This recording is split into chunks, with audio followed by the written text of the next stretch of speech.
What's up mga idol? Sobrang trending po ngayon ang ating underbone category with the launch of Honda Motors Philippines, itong bagong Honda Winner X 150. Well, sa ating pong Suzuki Raider 150, sabi nga nila, silang unrivaled underbone king. Talaga naman po napakatindi ng usap-usapan ngayon sa mga Facebook page at kita naman po natin yung mga comments, ang kukulit ng mga idols natin dahil talagang pinagpipilitan po natin yung ating gusto. Well mga idols, wala naman po tayong brand wars about sino pong mas maganda, sinong mas the best. At magkakaiba po ang ating gusto mga idol, yung taste natin. Siyempre sa ating paningin o sa ating mata, iba yung tingin natin sa ating brand na to at iba naman yung ating gusto sa brand na to. Well mga idols, ang importante po dito ay nagkakaroon po tayo ng mga improvements, especially sa ganitong category. At ngayon nga, siyempre ang ating Suzuki Raider 150 Fi, sabi nga po nila, pagdating sa speed, ito po ang pinaka-the best. Napakalakas ng makina, 18 horsepower. At dito naman sa ating Honda Winner X 150, ito naman po ang pinaka-top level pagdating po sa features. Dahil na rin po sa kanilang super modern tech na nilagay nila dito, especially assistant slipper clutch at yung ating anti-lock braking system. Equip pa ito ng bank angle sensor, kaya talagang sa security at safety, aba mga idols, itong ating bagong-bagong model from Honda, ay talagang pag-uusapang matindi to. Siyempre ito pong ating model na to from Honda Motors Philippines Incorporated ay available na sa ating sa mga Honda 3S Shop Store. Kaya kung gusto nyo pong bumili, meron silang tatlong version nito ang ating pagpipilian. Depende po yan sa ating color or paint finish mga idol. Meron tayong matte at meron tayong glossy. Sa mga idols natin, pagdating sa presyuhan ng ating bagong Winner X, ang standard version ay may SRP na 123,900 at ang ating namang ABS Premium ay may presyo na 129,900 pesos.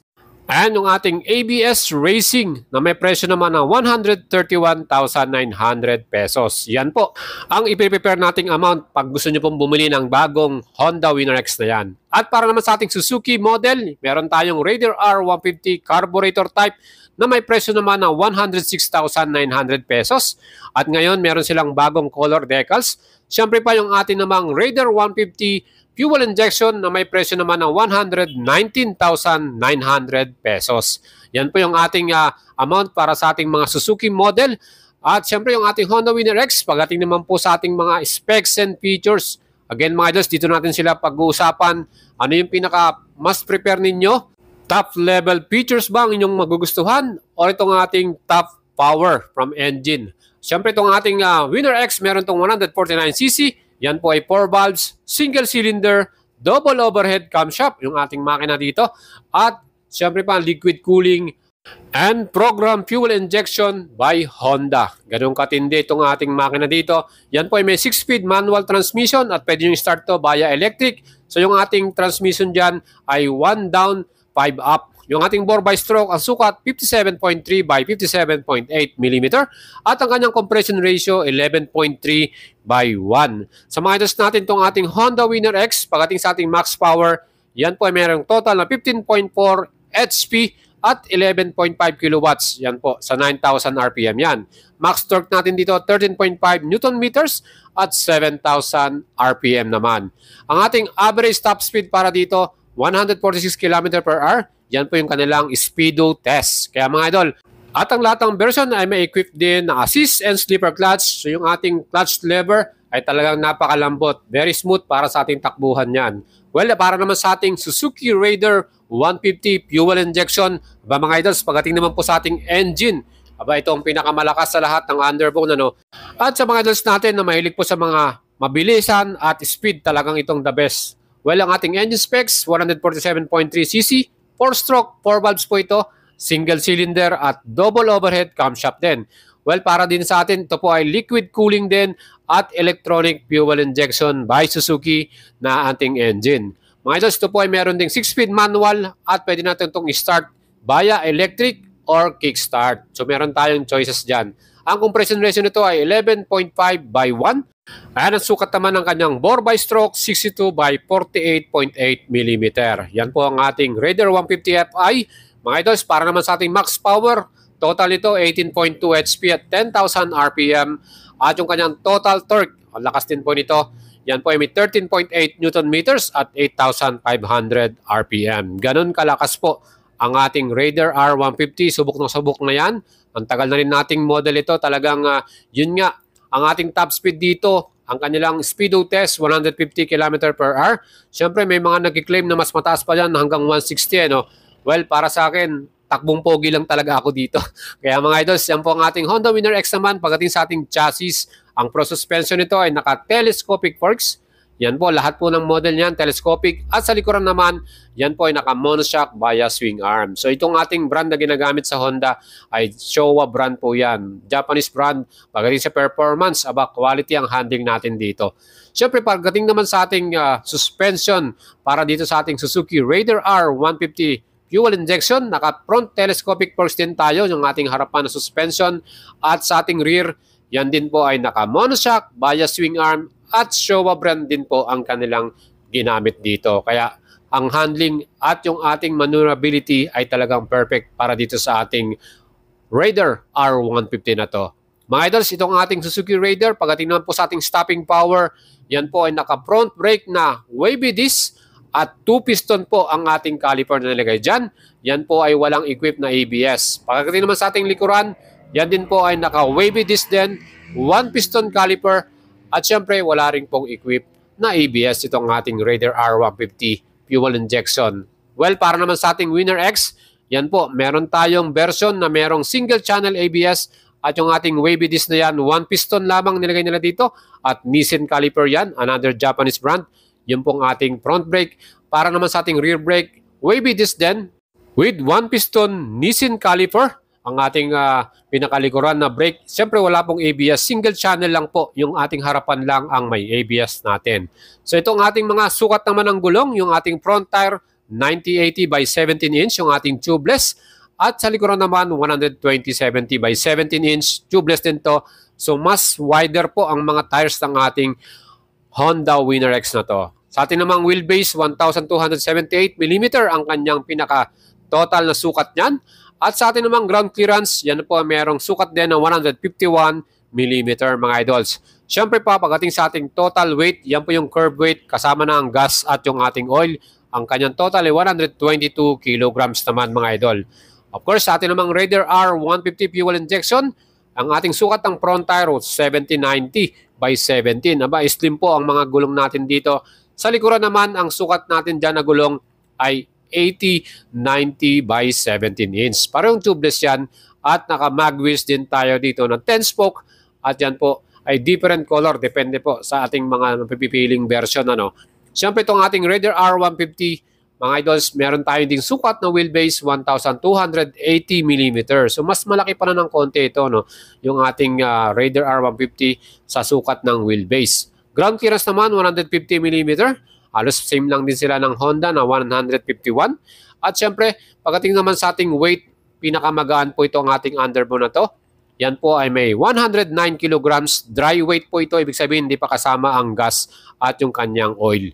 Sa ating namang seat height, pinakamababa rin ang ating seat height dito. 765 mm para dito sa ating Raider R150 fuel injection. Fuel capacity naman ito, 4 liters yung kanyang pinaka-total na gas na may kakarga natin dito mga idols. At sa kanya namang fuel consumption, average lamang to 40 to 45 km per liter. Depende na po sa rider yan. Kung mahilig kang mag-speed test o mag-racing, siyempre bababa yung ating mileage dyan. Ang ating namang susiyan dito, yan po ay naka-ignition key at meron din po itong shutter lock. Para sa security na rin ng ating bike na to. Well mga idols, itong ating Raider R150, pagdating po sa ating instrument panel, yan din po ay fully digital. At again, makikita na rin natin dyan yung horizontal tachometer natin, yung ating digital speedo, at yung ating gear indicator, fuel gauge, at yung ating clock. At meron din tong red-orange na backlight. Pag sa gabi, kitang-kita mo na yung ating information dyan. Very visible yan. Mga idols, para naman sa ating Honda Winner X, syempre, ang ating mga specs para dito, especially ang kanyang gas capacity sa ating fuel tank, yan po nandyan sa ilalim ng ating upuan. Meron niyang total na 4.5 liters mga idol. So mas lamang po ang ating gas capacity para dito. At sa fuel consumption naman, 52.3 km per liter. So dito po napakatipid nitong ating Honda Winner X na to. Ang laki ng kanyang difference para dito sa ating Raider R, no? At para naman sa ating seat height mga idols, ang ating Winner X ay merong sukat na 795mm. So mas mataas po ang ating upuan para dito sa ating Winner X. Again, yung pong mga average rider natin na 5'2", 5'3", 5'4", komportable pa rin naman kayo makakagamit nito. Ang kagandahan dito sa ating Winner X, meron tong smart keyless system at meron na rin yung anti-theft alarm at answer back system. Plus, yung ating version na ABS, meron tong USB charger. So yung racing at premium, parehong may USB charger yan. Pero sa ating standard version, wala pong equip na USB charger. Yan po yung ating mga specs para dito. Again mga idols, yung ating headlight, mas ma-format, mas aggressive yung kanyang styling. Very sporty yung design nito. At siyempre yung ating namang mismong instrument panel mga idols, kita nyo po yung kanyang animation dyan. Yan. Kita mo, colored po yan at kitang-kita natin yung ating gear indicator dyan, yung ating speedo na fully digital din, at yung ating clock at fuel gauge. Kaya mga idol, itong ating Honda Winner X, pagka tinesting nyo po ito, yan po, napakaganda rin ng handling natin dito. Yung mga pagliko natin, yung maneuvering natin, at yung pagdaan natin sa mga humps, totally ang ganda ng handling at yung kanyang suspension. Mga idol, siyempre mga Showa brand po ang ginamit nila rito, kaya talagang quality po. And dito mga idols, sa ating naman pong design ng ating front face ng ating Honda Winner X, mga idols, kita nyo yan, yung kanyang daytime running light na yan at yung kanyang pinaka-headlight, yan po ay LED. At siyempre makikita nyo yung high and low beam niyan, malakas din po yung ilaw natin dito. At nasa bandang baba ng headlight, yung ating namang pinaka-signal light sa front. Again mga idols, ito pong ating model na to ay wala po yung hazard light pero may passing light po ito integrated doon sa ating high and low beam natin. At sa ating namang tail light mga idols, syempre nandyan po ang ating signal light din na full LED din ng mga ilaw na ginamit. Kaya mga idols, itong ating Honda Winner X na to, pinaka-maporma pagdating po sa kanyang segment at syempre pinaka-loaded pagdating po sa top level features nito. And meron nga po itong equipped na bank angle sensor kung saan pag nag-banking kayo ng 70 degrees, automatic po na magsha-shutdown yung engine para na rin sa added safety ng mga rider natin dito. And mga idols, para naman po sa ating Raider R150, again, ito po talagang super formado rin and long time na talagang nangunguna rin sa ating underbone. Well, para sa ating headlight, yan po ay full LED yung mga ilaw natin dito, yung ating headlight at yung ating tail light. Yung namang ating pinaka-signal light, yan po ay naka-ordinary halogen bulb yan. Kaya mga idols, ito po, napaka-colorful naman ng mga decals nito at talagang magugustuhan nyo rin. At marami tayong mga color choices na pagpipilian. Especially ngayong 2024, may mga bago silang labas na colorways or bagong decals. Mga idols, itong ating Raider R150 Fi, ito po ang paborito nating i-modify or gawa natin ng magandang setup, mapa-Malaysian look or Thai look man yan. Mga idols, itong ating Raider Fi natin, siyempre matagal na sa market to. Pagdating sa mga parts and mga after sales nito o yung mga accessories, napakadami natin mabibili sa market. Yun po mga idols yung advantage nito. Again, wala po tayong brand wars. Depende po sa inyong kursunada at sa inyong prepare. Anyway, kayo naman po magbabayad ng unit na yan o bibili ng motor. So, siyempre, kung ano yung mas masaya kayo at mas gusto nyo, yun po ang inyong sundin. Huwag po kayong maniwala dun sa mga haka-hakada, ng mga nagbubuli lang dyan. Kaya mga idols, ito po masasabi natin, lagi lang po tayo mag-ingat sa ating mga rides at lagi lang tayong happy, even long destination man yung puntahan natin. Mga idols, ride safe po at ciao!